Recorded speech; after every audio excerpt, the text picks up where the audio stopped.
napakadelikado sa isang tao ang hindi nagbabasa ng Biblia. Sabi sa Hosea chapter 4 verse 6, ang mga Israelita ay nilipol dahil sa kamangmangan, dahil sa lack of knowledge.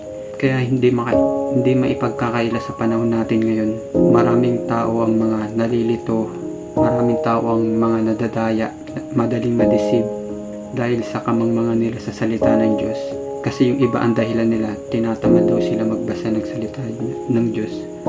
At ranas ko yun dahil dati, struggle ako sa pagbabasa ng salita ng Diyos sa araw-araw. Yung gustong-gusto ng espiritu ko na magbasa ng scripture, pero tumataliwas yung flesh, yung kagustuhan ng aking physical na anyo. At ganun yung karamihan na nararanasan ng iba, na tinatamad daw sila magbasa ng Bible. At yung iba habang nagbabasa, mga nakakatulog naman.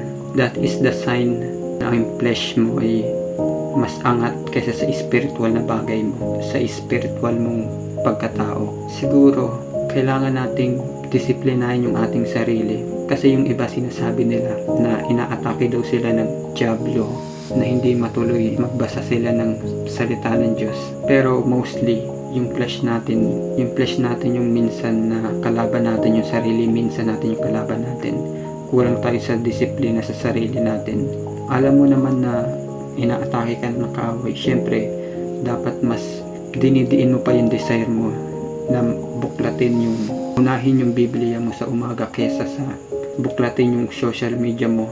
Kasi yung minsan sa nararanasan ng karamihan, lalo na sa mga Kristiyano, pagising sa umaga, mas excited pa silang buksan yung social media nila kesa na magbasa ng mga scripture.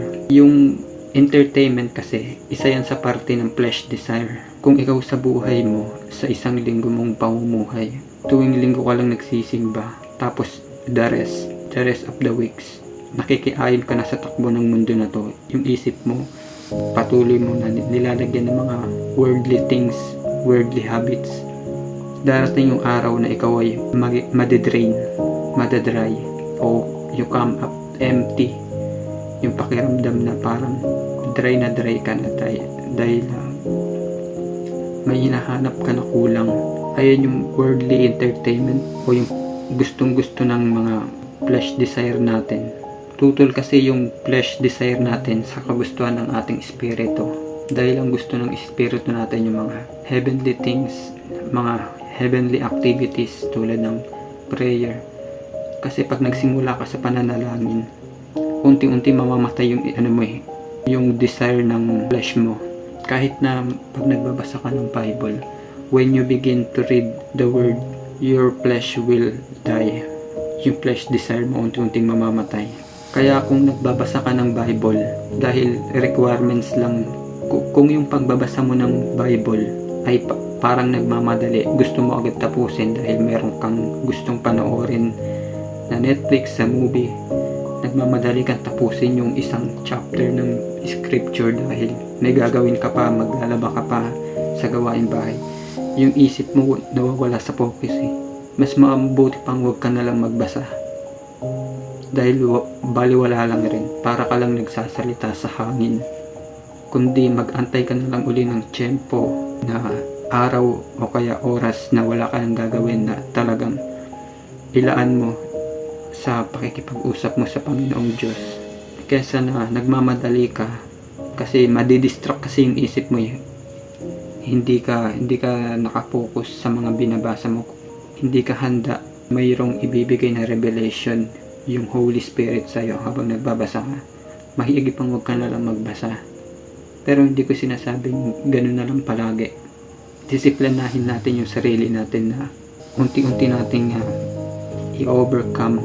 Dapat kasi, sabi kasi sa Biblia na mamuhay tayo ayon sa Espiritu. Layuan na natin yung mga hilig ng laman.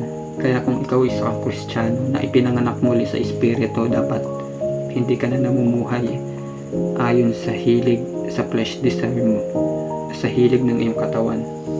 Kasi yung tao may tatlong components of nature: katawan, kaluluwa, at saka espiritu. Yung etong kaluluwa natin yung nasa gitna, dahil ito yung isip ng tao, yung mind. Ito yung katawan, halimbawa ito yung katawan, ito yung espiritu. Mamimili tayo kung saan tayo mamumuhay, kung ano yung susundin natin, yung kalooban ba ng Diyos o yung sarili nating kalooban. Tandaan rin natin na nasa spiritual battle tayo. May natin yung battleground natin.